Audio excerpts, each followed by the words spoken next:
Vijay Devarakonda, Mrunal Thakur hero హీరోయిన్లుగా పరశురామ్ దర్శకత్వంలో తెరకెక్కిన చిత్రమే the family star.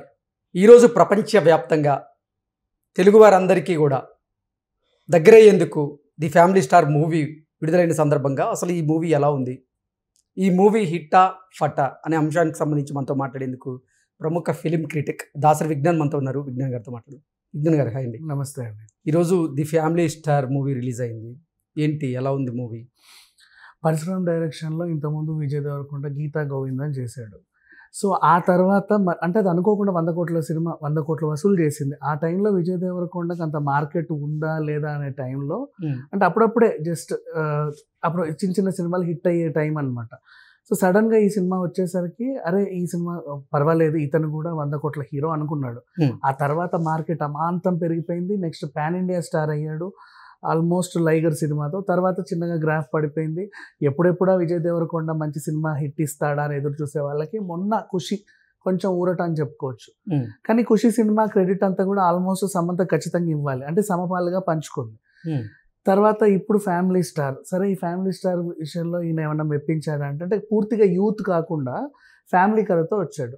Family man అంటే ఒకప్పుడు మన జగపతి బాబు గారు కానీ, వెంకటేష్ గారు కానీ, శ్రీకాంత్ గారు కానీ, ముఖ్యంగా ఇట్లాంటి సినిమాలు వడ్డే నవీన్ గారు వాళ్ళు తీసే సినిమాలు ఉంటాయి కదా, ఆ రేంజ్లో ఒక ఫ్యామిలీ కథతో వచ్చాడు.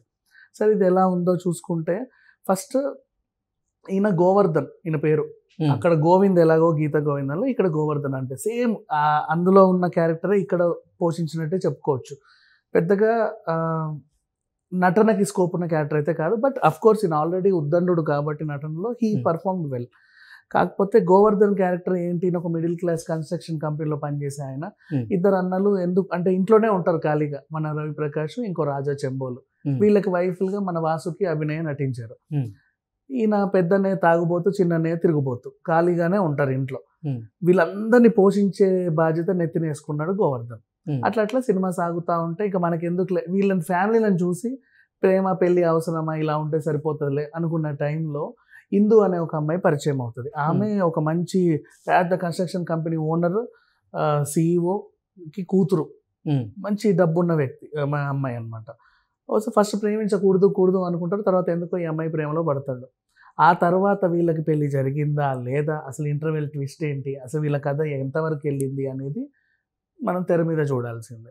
ఇకపోతే ఎవరెవరు ఎలా చేశారు అని మాట్లాడుకుంటే ఫ్యామిలీ మ్యాన్గా చెప్పాలి అనుకుంటే విజయ్ దేవరకొండ బాగానే చేశాడు. అఫ్ కోర్స్ అంటే తనకి వెన్నతో పెట్టిన విద్య ఇట్లాంటి క్యారెక్టర్స్.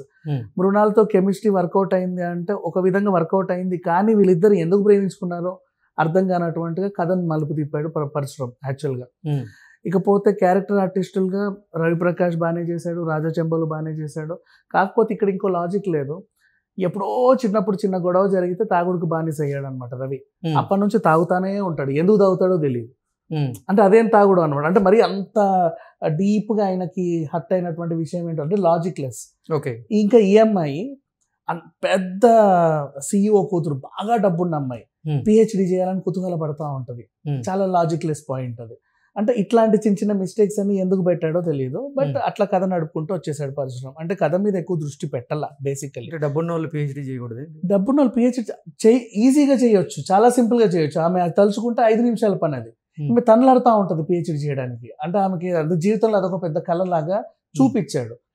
అట్లా అదేంటో అర్థం కాల బేసికల్లీ, అంటే ఆ రకంగా చూపించాడు. అండ్ ఇకపోతే క్యారెక్టర్ ఆర్టిస్టులుగా మిగతా వాళ్ళు వెన్నెల కిషోర్ని పెట్టుకున్నాడు, ప్రభాస్ ఉన్నాడు, జగపతి బాబు గారు ఉన్నారు, మహామహులు అందరూ ఉన్నారు. కానీ వాళ్ళు ఎందుకు ఉన్నారో వాళ్ళకు కూడా తెలియదు.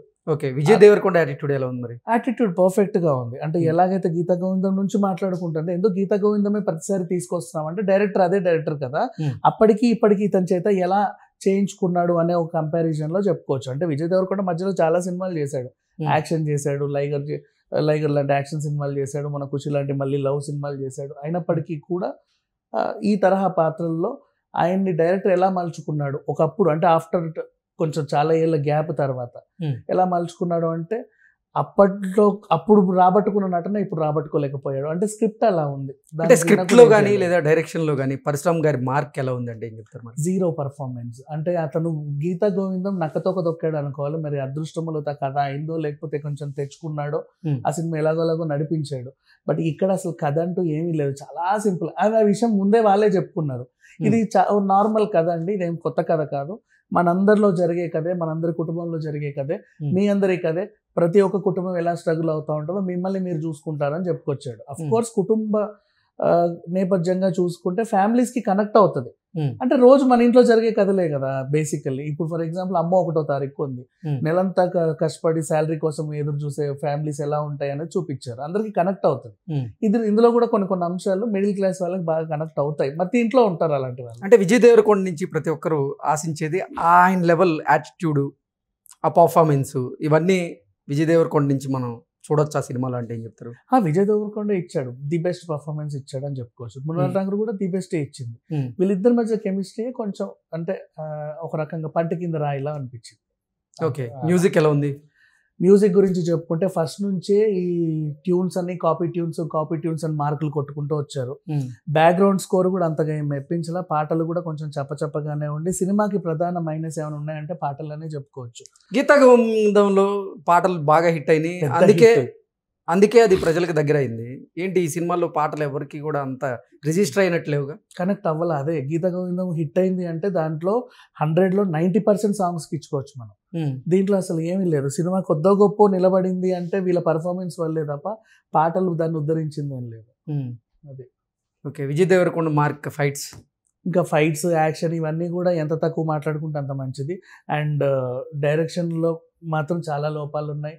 డైలాగ్స్ కూడా పెద్దగా కనెక్ట్ అయ్యేలాగా ఏముండవు, but it's okay, not bad అనిపించవచ్చు. అండ్ నిర్మాణ విలువలు బాగున్నాయి. ఏదైనా చెప్పుకోవాలి అనుకుంటే కథ ఫస్ట్ హాఫ్ అంతా ఇండియాలో జరుగుతూ సెకండ్ హాఫ్ అంతా అమెరికాకి షిఫ్ట్ అయిపోతుంది. సో నిర్మాణ విలువలు ఏదైతే వీళ్ళు పెట్టిన ఖర్చు అంతా తెర మీద కనపడుతుంది. ఆ విషయంలో మాత్రం యాక్సెప్ట్ చేయొచ్చు. ఎడిటింగ్ కొంచెం క్రిస్పీగా ఉంటే బాగుండేది. అండ్ అంతే, ఇంకా పెద్దగా ఈ సినిమా గురించి చెప్పుకోవడానికి అయితే ఏం లేదు. ఓకే, మీరు ఇచ్చే రేటింగ్ ఏంటి? ఓవరాల్గా ఈ సినిమాకి నేను ఇచ్చే రేటింగ్ 2/5. అది కూడా వీళ్ళ పర్ఫార్మెన్స్లు బాగున్నాయి కాబట్టి, లేకపోతే ఆ మాత్రం కూడా ఇవ్వాల్సిన అవసరం లేదు. ఓకే. హిట్ ఆఫ్ అట్టా అంటే సినిమా హిట్ ఆఫ్ అట్టా అంటే ఫ్యామిలీ ఆడియన్స్ అయితే ఖచ్చితంగా ఒకసారి చూడొచ్చు. యూత్కి అయితే అసలు కనెక్ట్ అవ్వదు బేసికలీ, ఎందుకంటే ఈయన youth star. My dear rowdy boys, my dear rowdy girls అంటాడు. యూత్కే ఈయన ఒక ఐకాన్ లాగా, అంటే అందరికీ ఇష్టం.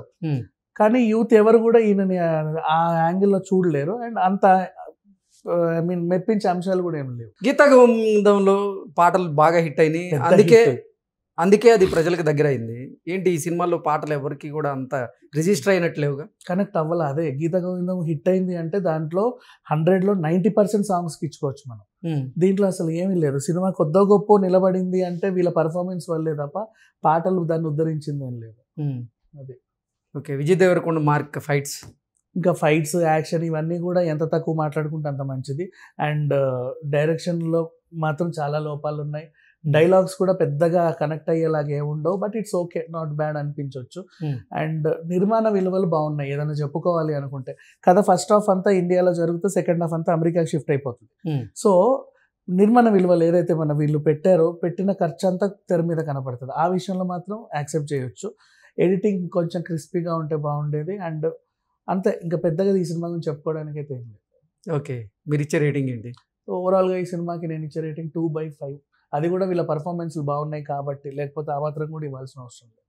ఓకే. హిట్ ఆఫ్ అట్టా అంటే సినిమా హిట్ ఆఫ్ అట్టా అంటే ఫ్యామిలీ ఆడియన్స్ అయితే ఖచ్చితంగా ఒకసారి చూడొచ్చు. యూత్కి అయితే అసలు కనెక్ట్ అవ్వదు బేసికలీ, ఎందుకంటే ఈయన youth star. My dear rowdy boys, my dear rowdy girls అంటాడు.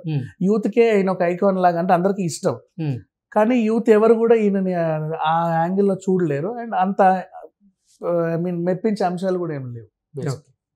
Okay, thank you so much. Thank you so much.